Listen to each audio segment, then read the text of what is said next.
So, I think I've been talking too long in the classes, especially for Zoom. So I want to limit my comments to about 25 to 30 minutes, and then we'll have ample time for everyone to join in. Whenever someone considers joining us Tuesday morning, I always say, what's exciting is not what I have to say. What's exciting is to hear the give and take and the input from so many wonderful people whom I've come to respect and learn from, and I'm not afraid to use the L word and love. And bearing in mind that we're just a few days before Yom HaShoah, Chof Zayin Nisan, the 27th of Nisan, which is the day the Knesset declared that we commemorate the horror of the Shoah. It's perhaps appropriate, I wish it were unnecessary, that we inevitably read around this time the portion of Shmini, which deals with the dedication of the tabernacle. And at that time, at the height, it was really an ecstatic moment. Two sons of Aaron, Nadav and Avihu, as the Torah, if you have the Bible in front of you, it's chapter 10 in Leviticus, sentence 1. The Torah says that Nadav and Avihu each took his censer and placed ketoret and placed incense on the censer, and they offered a foreign fire before the Lord. It was something that they did that was considered to be a serious violation. And there's much discussion as to what the violation was. The simple interpretation is that without permission, they took the incense and they went into the Holy of Holies, which no one could traverse, no one could enter into, except for the high priest on Yom Kippur. Others say that they didn't go into the Holy of Holies, but they went into the inner sanctuary right before the Holy of Holies, and they themselves offered the incense, which was really the obligation of the priests, not the Levites. And yes, Shuli, we do need the text, and we're going to call this responding to tragedy. Vatetse esh milifnei Adonai, and a fire came out before the Lord, vatochal otam, and consumed Nadav and Avihu. The second sentence, vayamutu lifnei Adonai, and they died in the presence of the Lord. What a horror. Vayomer Moshe el Aharon. Moshe says to Aaron, Hu asher diber Adonai lemor. This is what the Lord speaks, saying, I will be sanctified through those who are nearest me. Thus I will be honored before the entire people. And Aaron's response, Vayidom Aharon. And Aaron was silent. Moshe says a few words to them and silence. If I could face everyone, Shuli. This, in some circles of Jewish philosophy, is considered the highest level of response to tragedy. Vayidom, in the sense of acceptance. I accept the decree of the Lord. Gamzu litova. Everything that happens because God has his own plan. As foreign as I know that is to most people, on this Zoom, this is one of the classical responses. Toby has a brother and a sister. Her brother Avraham has 2 children. One of them has 8 children, and 4 of them, they're in the Haredi world, have cystic fibrosis, I believe it's called. Yes. I may be pronouncing it incorrectly. And after a child was lost, Toby was up there, and they didn't need any consolation. This was the will of God. Vayidom Aaron, and we accept. We accept. It's almost like you're in the midst of nature, and you stop, and there's a silence. Vayidom, an absolute silence. Ani mekabel, I accept it. There is a story told about the Klosenberger Rebbe. The Klosenberger Rebbe lived in Europe and was taken to the death camps together with his wife and 11 children. This is not an exaggerated story. During the Shoah, he lost his wife and each of his 11 children. Not one survived. He came to America for a short period of time. Actually, he was in Brooklyn somewhere. I think it was Brownsville. And ultimately, he made Aliyah and he settled in Netanya. He is considered to be the founder of the Laniado Hospital. Anyway, he was at a brit, at a conversion, at a circumcision. And so the circumcision takes place, and then normally the rabbi recites a mishaberach. He recites a prayer, Elokeinu ve'elokei avotenu, not so much a mishaberach, but the naming of the child. And as he reads through the text quotes the book of Ezekiel, where Ezekiel looks out at the destruction and he sees the spilling of blood in Jerusalem, and it says that he declares in the name of God, Bidamayich chayi, Bidamayich chayi. Very, very well-known quote, which we actually recite at the Seder as well, which means, by your bloods you will live. By your bloods you will live. And right before he came to these words, just a few years after he lost his whole family, he stopped. And there's absolute silence. And it was that kind of silence that even a second seemed like eternity. But eyewitnesses say he really stood there, not for a second, but for many seconds that seemed like an eternity. And finally, with tears, he said the words, Bidamayach, from the word dam, Bidamayach chayi, by your bloods you will live, by your bloods you will live. And when he was through and things calmed down, his disciples went up to him and said, would you be kind enough to explain what you were thinking? What was the process where you stopped and you couldn't say by your bloods, and after a moment of deep anguish, you said those words? And he said, I couldn't say by your bloods you will live, Bidamayach, but I understand Bidamayach bilashon dumiya, acceptance.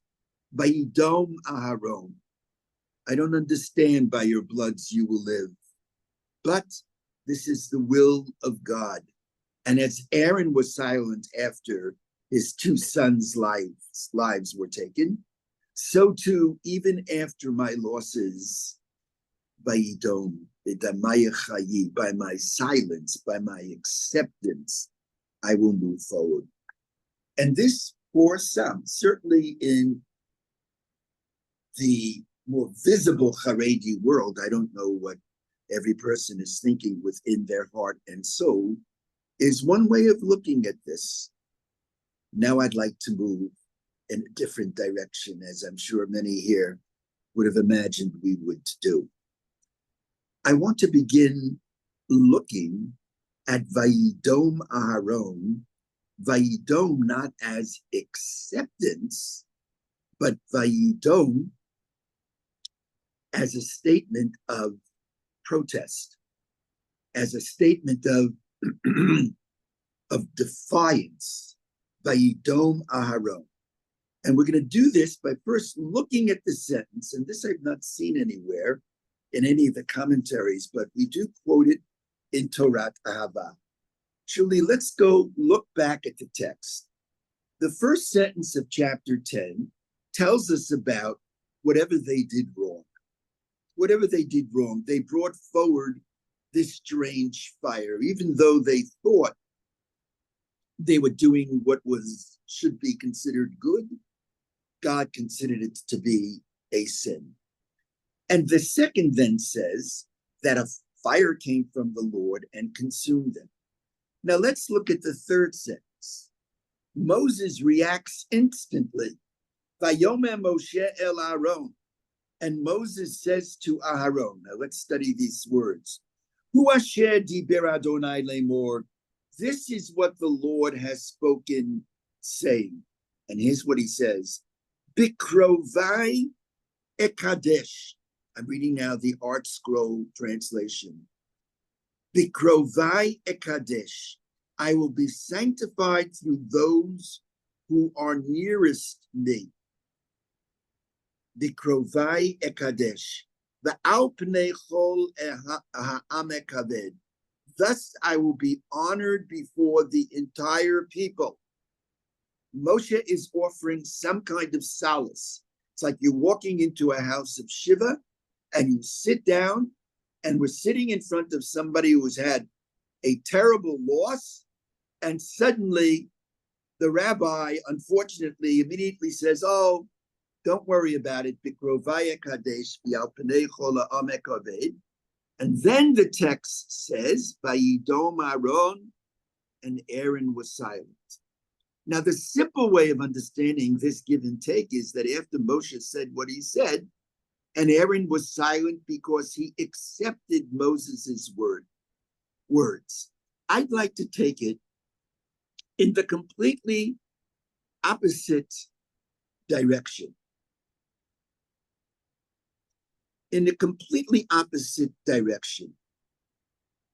And for your consideration, maybe the exchange between Moses and Aaron reveals important lessons about comforting those who are suffering, those in pain, those who are in mourning. Often, the comforter with good intentions seeks to do good, offering sweet words to ease the pain.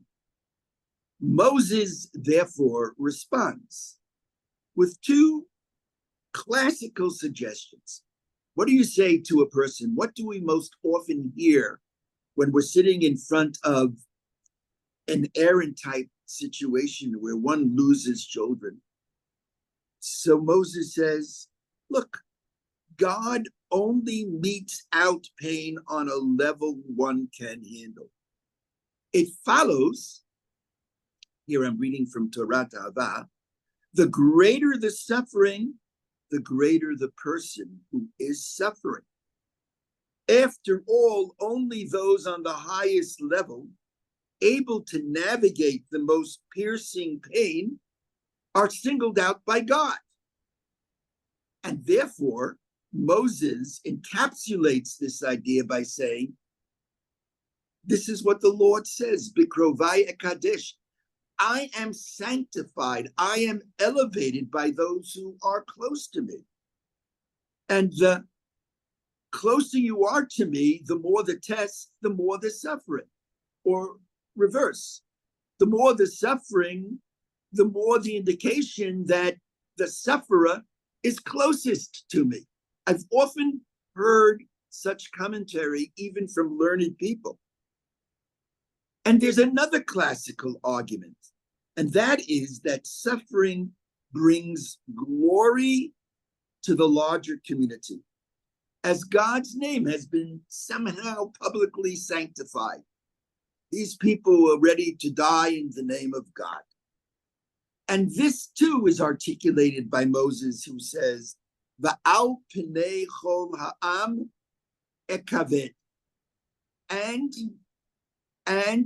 before all of the people, I will be glorified. Now, when we consider that these arguments came from Moses, who's Moshe Rabbeinu, the leader of leaders, one would suspect that these arguments have merit. That's Moshe telling Aaron, accept it. This is the way of God. Accept it as a compliment that you're closer to God. Accept it as a contribution. Through this suffering, the people will do better. The community will do better.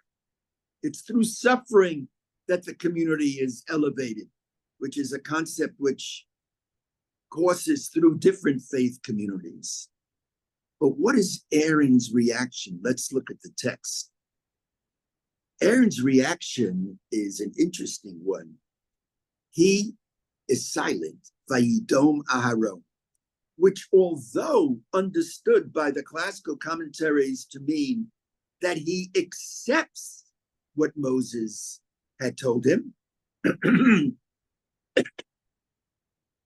I'd like to look at Vayidom Aharon, and I really would love to get your reaction, in the opposite ways, that Aaron, Vayidom Aharon, in his silence, was telling Moses, in my inconsolable state, I'm unable to accept your words. Maybe for me, Moses, the argument doesn't fly. The merits of the argument don't make it. And maybe if they do make it, they're ill-timed. They're offered too soon after the hara. And here I'm really softening. I'm so sorry. Aaron's response. No, I'd like to now harden the response.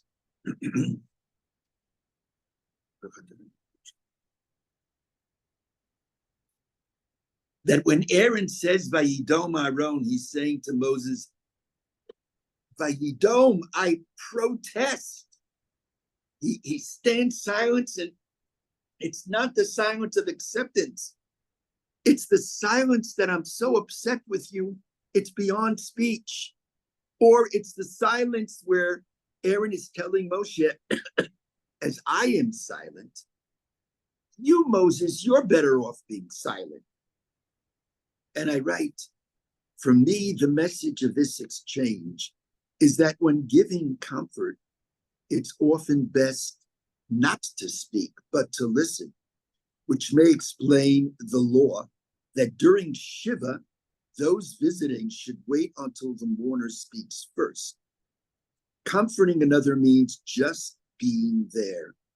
Aaron gently shows Moses and all of us that at times of the greatest pain, it is often best to be present, but silent. Vayidom. I'm taking it further than this. Vayidom is the opposite of the way some classical commentaries look at this. It's not the Vayidom of acceptance, but it's the Vayidom of someone looking at God and saying, how dare you? How could you? At the funeral of David Schwartz, beautiful young man who gave his life in this war, his wife was there, his wife, Meital, and his parents, and his mother, who was a biblical scholar, teaches at Bar Ilan, I believe. She got up and she told the story of Rav Meir and Bruria. Bruria was Rav Meir's wife, sometimes quoted in the Talmud as an indication that women, of course, have as much to say as men, not more. And the story is that they had two children, and on Shabbat, both children died, very similar to the Aaron story with sons Nadav and Avihu. And she didn't want to tell her husband because it was Shabbat. After Shabbat, she reveals their bodies to her husband, and her husband is inconsolable. And she says, Adonai Natan, Vadonai Lakach. The Lord has given, the Lord has taken. Yehi Shem Adonai Mivorach. May the name of the Lord be blessed. And when one reads that, that seems to be our first approach. The approach of whatever happens, this is the will of God. She says to her husband, God gives, God takes. It's a very famous expression. Let the name of the Lord be blessed. He knows best. We don't understand. So David Schwartz's mother quotes this story, which I'm pretty sure everyone there, the thousands, knew. And she quotes Bruria after her husband is shown their two, God forbid, dead children. She quotes Bruria saying, Adonai Natan, Adonai Lakach. God gives and God takes, and she stopped. She didn't say another word. She didn't say, Yehi Shem Adonai Mevorach, may the name of the Lord be blessed. And when I saw her at Shiva, it's hard for me to even talk about this. I felt close enough to the family. It's the Gitla family, Leket family, and just I feel a tremendous closeness to them. So I felt open enough to say, I noticed you didn't say Yishem Adonai Mevorach. And she said to me, this was my way of Vayidom Aron, and Aaron was silent, not as a sign of acceptance, but how could you, God? I protest. And that too is perfectly okay. Eliezer Berkovitz, as you've heard me say, we quoted in our Haggadah for the Yom HaShoah Seder, he would say that the victims of the Shoah, like the victims of 10/7, the victims of such anti-Jewishness that doesn't do justice to what was experienced, they're all holy.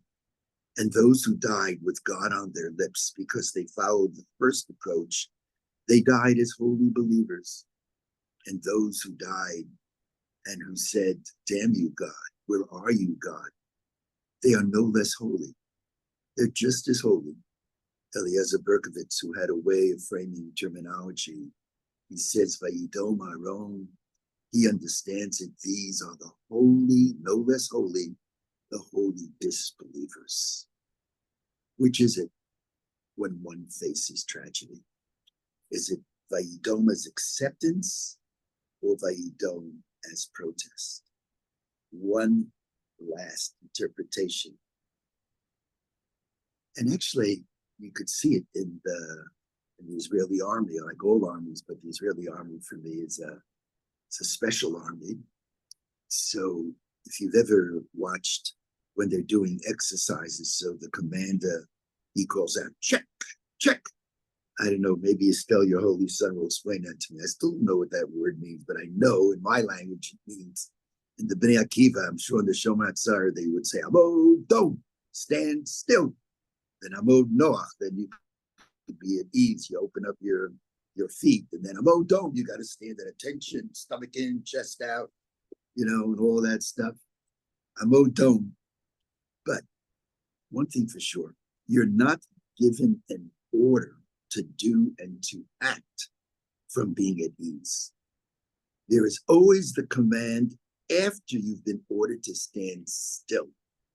Because Amod Dom has a meaning which is very opposite what we think it means. Amod Dom doesn't mean stand still. It means get ready. You're still for an instant, because in an instant, you're going to be moving. You're going to be moving. You're going to be moving on. And this, I believe, is sort of a third way of approaching tragedy that you've often heard me talk about. And that is, when faced with challenges that are inexplicable, as much as one can, it's not always possible, rather than ask why. What one should ask and what one should deal with is, what now? What do we do now? And there's something in our text which is notable. Let's take a look at it again, chapter 10. After this give and take of the first three sentences, after Vayidom Aaron, either an Aaron accepts or an Aaron protests, there are a few more sentences. And then in chapter 10, sentence 8, chapter 11, sentence 8, the text says, Vayidaber Adonai el Aharon le'mor, and God gives a command to Aaron. Vayidaber Adonai el Aharon le'mor. And the classical commentaries note that while God normally speaks to Moses alone, and if Aaron is also mentioned, he's included, it's rare that God speaks directly to Aaron. And what God is saying to Aaron is, I think, one of the keys to how one deals with challenges. And that is, sometimes in life, we experience a fate that is inexplicable. Think about the 6 million. Some of these rabbis were offering reasons why 6 million died. They took it from our liturgy, which says, because of our sins, we were exiled from our land. Although they don't know grammar. The text says, because of our sins, we have been exiled. But those rabbis in the 40s and the 50s, to this day, when they were looking to find out why the Shoah occurred, they were always blaming someone else. The Zionists blamed the anti-Zionists. The anti-Zionists blamed the Zionists. The religionists blamed the anti-religionists. The anti-religionists blamed the religionists. But the real approach is that sometimes we don't know. We don't know why. There is no answer. But while we cannot control why something happened, why can't we control why something happened? It's a philosophical question that has no answer. And it's a question which deals with a past event over which we have no control. We can control what one does now. That's why Rabbi Kushner, when he wrote his book, it's not why bad things happen to good people, but when bad things happen to good people. When is more of a practical question dealing with a future plan. Why is a philosophical question dealing with the past, which we don't know and don't control. And so Rabbi Soloveitchik says, we all have experienced fate. We have no control over our fate. I don't know why I was born with the propensity of having heart issues. That's the way I was born. That's my DNA. But given that propensity, the question is, what now?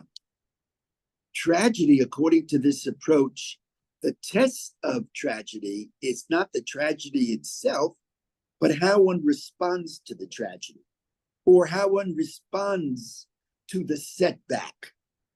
And so Rabbi Soloveitchik wrote, our mission in life is to turn fate into destiny. Whereas Esther Waxman of blessed memory said, when she was asked how she was able to continue on after her son Nachshon was murdered by terrorists, we tried to free him, and Nir Paz led a commando group. He was killed, and Nachshon was killed. And so Esther Waxman of blessed memory, paraphrasing Rabbi Soloveitchik, but saying in a way that I think is more accessible, she said, I had to ask myself, will I be a victim of my fate, or will I initiate a new destiny? That's my motto. Easier said than done. Never to allow what we cannot do to control what we can do. Now, obviously, this is easier said than done. And this is not something that can be presented in an instant to somebody who is suffering. But I have seen in the midst of great tragedy responses that are unbelievable. It has something to do with Viktor Frankl's The Search for Meaning, and he stresses the search for meaning is not only in the good times, but can I find meaning even in the bad times? Is there a growth even then? Is there an action even then? And it's something to think about, because if I'm going to spend all of my energy in realms I have no control over, I'm going to have no energy left. All I can do is use my energy as productively as possible. And God speaks to Aaron after this tragedy, and he says, okay, you don't understand. Maybe God doesn't understand. That may sound sacrilegious. Who knows? Maybe God doesn't understand. But he says, Yain b'shecha. Key is to continue living. Keep living. And when continuing in the face of such tragedy, I believe people will find strength within themselves to do what they never, ever believed they could do. That ordinary people will be able to do extraordinary things. There, I think it's also important to wonder, where does that strength come from? Now, one could say it comes from one's inner resilience, one's inner spirit. Permit me, as a person who believes, permit me, I also think the ability to reach beyond what we ever thought we could do, I think that comes from God. God contributes. As God is infinite, as God can do anything, so too he gives us a little bit of that capacity to transcend as well. One of my heroes in the shul is Shira Gordon. She has 2 children. One is studying medicine, be a doctor. The other is severely limited, severely. To this day, some of you may remember, she wheels her son into the synagogue. He's already an adult. He looks like an adult. He's a man. He's, I believe, in his 30s. But he's very, very limited. And I once said to Shira, somebody would have told you this was your lot, what would you have said? She said, I think I would have said, I'll never be able to do it. But she's done it. She's been at his side in an unbelievable way.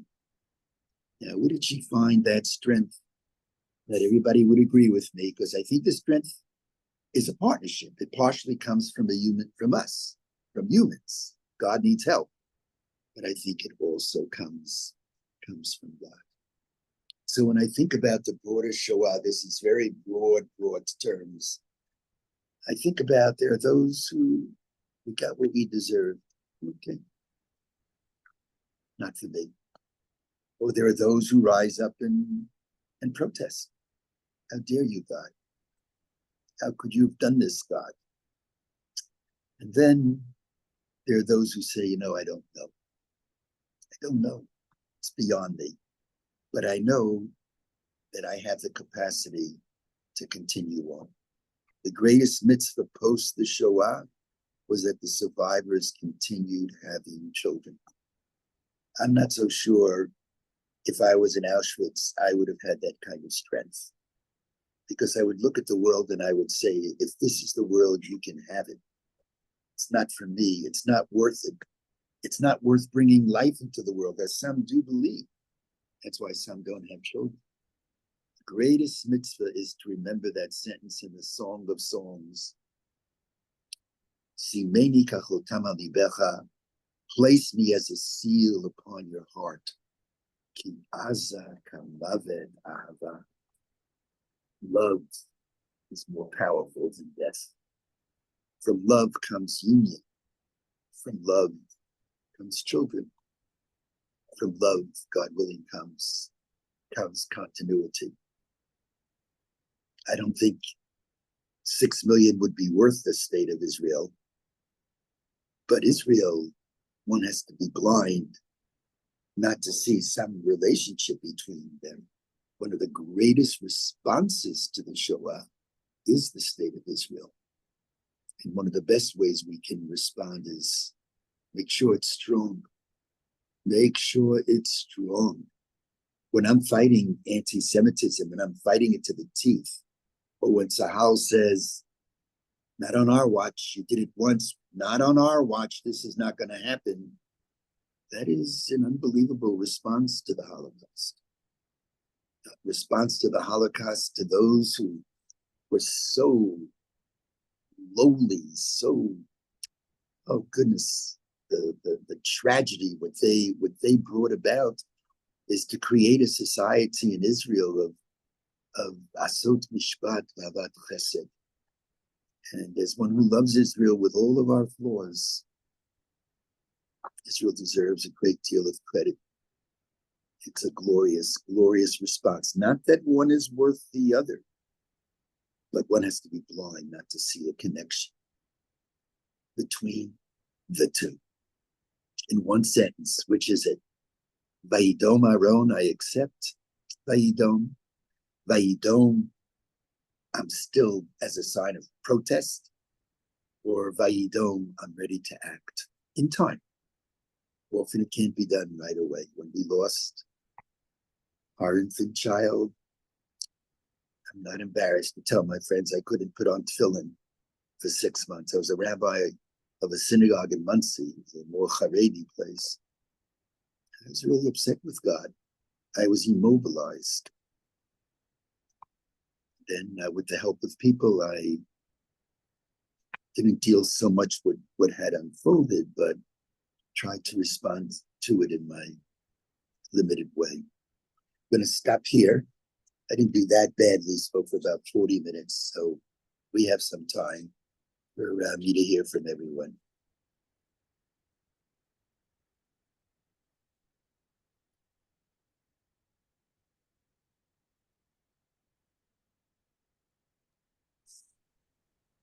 Estelle, you're on mute.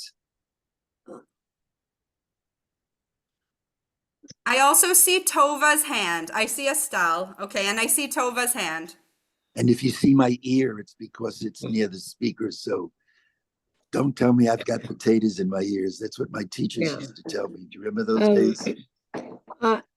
I mean, whenever you speak and whenever you talk, Avi, it's always very emotional, very moving, and very the right thing to say.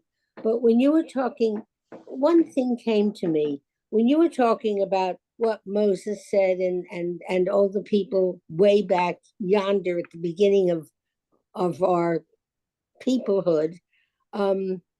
We don't really. Well, I sort of feel that this was later rabbis that came to justify anything. It's just a matter of justification and not what they really believed or really wanted to say. It may have changed through the generations, but it's a pacifying way of saying. And I frankly agree with you. I resent it when they say it was meant to be. I resent it, and I appreciate the fact that you, in my opinion, resent it also in your nice way. Yes, I do want to say, Estelle, for your consideration, that you used the word that the later rabbis justified whatever the text was saying. I look at it as the rabbis. First of all, I don't take away from that thought. That thought rests, and of course, it's an important thought. But I see the rabbis ennobling, not justifying as much as lifting whatever is being said to a new level. I find that very empowering, very empowering. The Jewish law or the Torah, while it goes all the way back to ancient history, it doesn't stand still. If it stood still, then it would only be a unidirectional document coming from God. But if we are able to look at the text And as modern times come upon us, look at it and see within it other possibilities. I see that as doing God's will, as partnering with God in the creation and in the development of the world. It doesn't minimize the God command. I think it expands it. It strengthens it. It strengthens it because if there was no way to strengthen it, Estelle, there'd be nothing for us to do. God, this world is a world to be perfected, not by God alone. God can't do it alone. God needs human beings to be manifest. We have to join God. If there's polio, God forbid, in this world, you can daven all you want, but unless there's going to be a Salk, it's not going to be cured. Now, I happen to think, and I think this is something Salk himself said, that, yeah, I discovered it, but what, do you think God had nothing to do with my discovery? There were billions of different formula I could have adopted, and I happened to me, that's humility. To me, we need this desperately. We need to develop from the ancient law and remain humble. Remain humble and recognize that, yes, we're taking it to another level, but whatever level we've taken it to step back and recognize it's not us alone. It's okay. To me, it's with the help of God. And if you don't believe in God, but it's with the help of others, just to, anyway, It's all been just for your consideration. Tova? Yeah. Yeah, I was gonna say we have Tova, and then I see Lance's hand as well. I'd just like to say that when you say Hashem Natan Hashem Lakach, that is an expression of helplessness. That's true. And maybe later, because we could speak about God, because when you say Hashem Natan Hashem Lakach, that's not Avinu Malkeinu. That's not our king. That's not our father. That's not the one who helps us. As usual, Tova. Beautiful. So what you're saying is, even that is too much to say. It's all that we can say, and we never just say, all right, they're gone. Every time you tell us about what you learned from your father, from your mother, you bring them alive.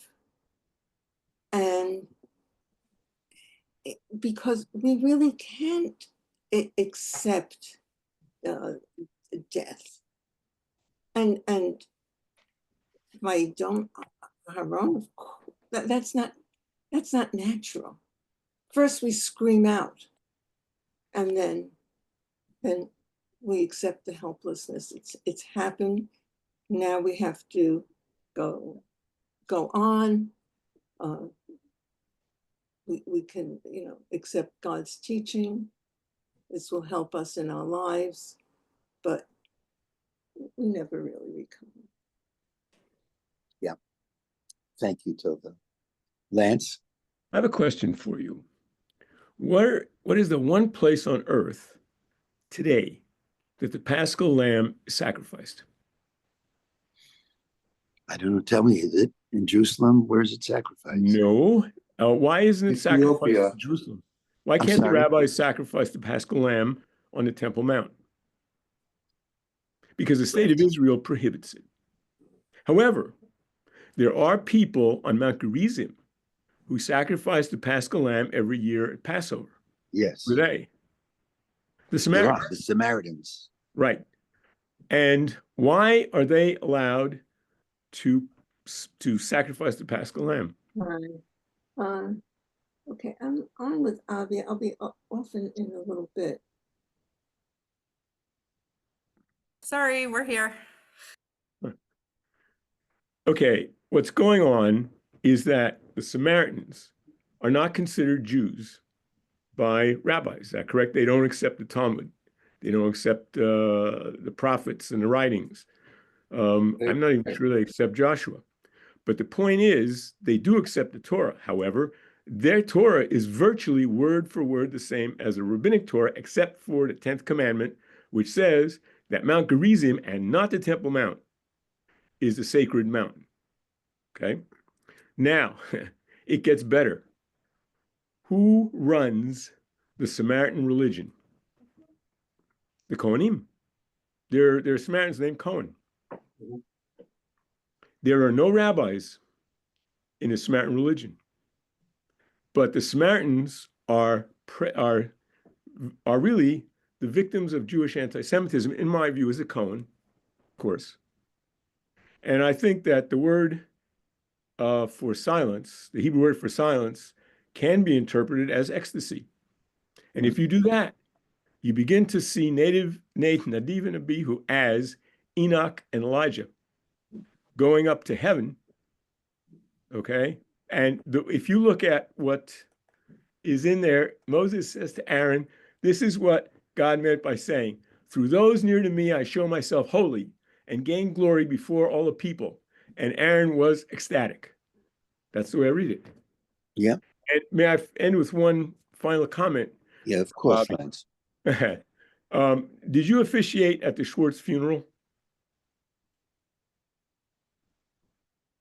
The Schwartz funeral, which David Schwartz that you were speaking about before. I Lechavero. did not officiate, but I was present. You were present. You were present in a cemetery? Well, he's buried in Gush Etzion, and in Gush Etzion they have areas where a Kohen can stand. And I actually was able to get, you can go into a cemetery as long as you're not 7-8 feet from the grave. And in Israel, because it's a Jewish country, they accommodate Kohanim. So I got very close. My funeral hall here also accommodates the Kohanim. Yes, yes. The question is, why can't you go that extra step and stand next to the body? Right. Well, You that's can't do for maybe next week we'll do that. Well, let me just make one We're going final to come point. up to One final point, Rav Avi. Okay, Yes. then we have 2 more people waiting. Okay, you are a rabbi and a Cohen. Right. Which takes precedence? For me, if you ask me that question, being a rabbi, hands down. Okay, but I try if you to. ask me, being a Cohen, it's the Kohanim are superior to rabbis. Right. Okay. Yeah. Everyone's superior to me, that's for sure. So you got no I didn't mean argument. that. I respect you. I respect you, Rabbi, very much. You know I that. always tell the story that you'll appreciate this, that when Rabbi Chaim Martyr came to the shul, so he had been an intern at the Rivedo Jewish Center. So I went up to the Rivedo Jewish Center after Chaim came on as my assistant. And none of these rabbis were assistants. They were the rabbis. I was flying around the world. Who knows where I was? So they were minding the store in a very holy way. So I went up to the leadership of the Rivedo Jewish Center and I said, how did you mess up and not hire Rabbi Chaim Martyr, one of the great young rabbis of our time, Ruby's to-be son-in-law? And they said to me, he's a Kohen. I said, this is an assistant rabbi. He's a Kohen. And I always said, that's the difference between our shuls. Don't quote me. That there, a Kohen couldn't be an assistant rabbi. In our shul, hire him, and now we have 2 rabbis who are Kohanim. We'll find a way. We'll find a way. Who were the 2 rabbis? Let it go, Lance. Next we have Dan Langer and then Arnie. Thank you, Lance. Okay, Rabbi,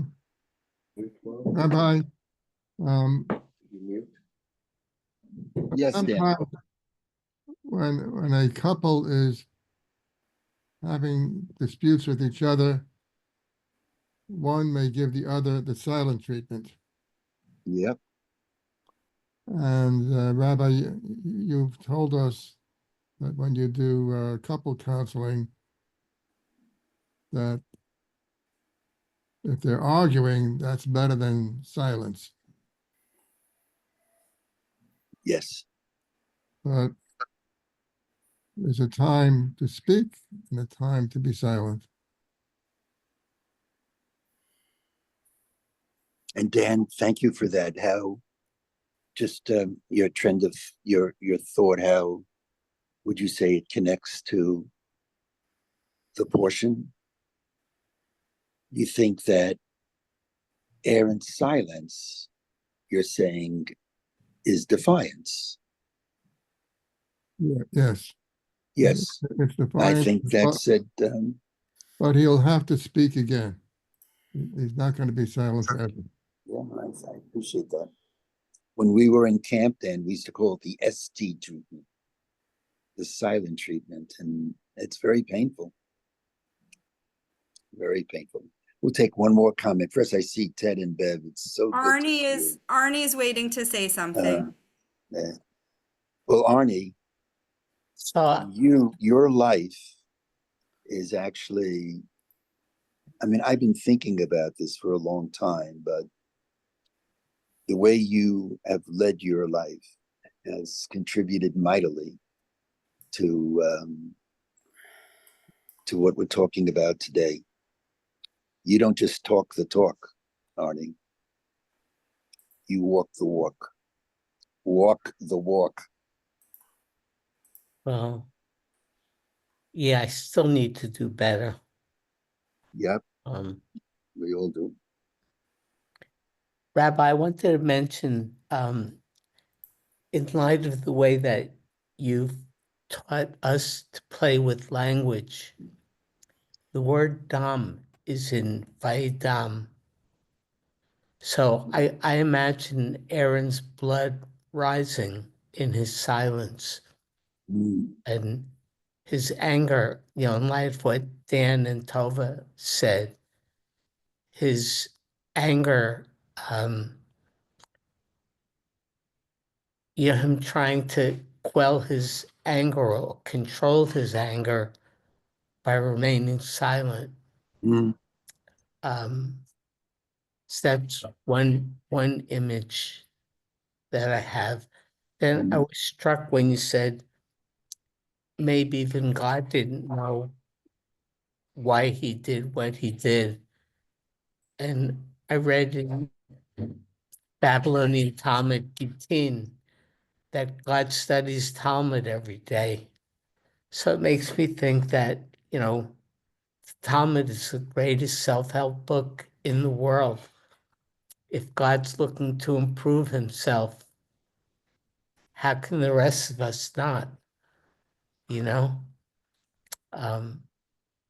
And lastly, I go through, as you know, different things with God because God is so infinite and I'm so small. Sometimes I feel the loving God that you talk about. Sometimes I feel that God is so distant, I can't even approach God.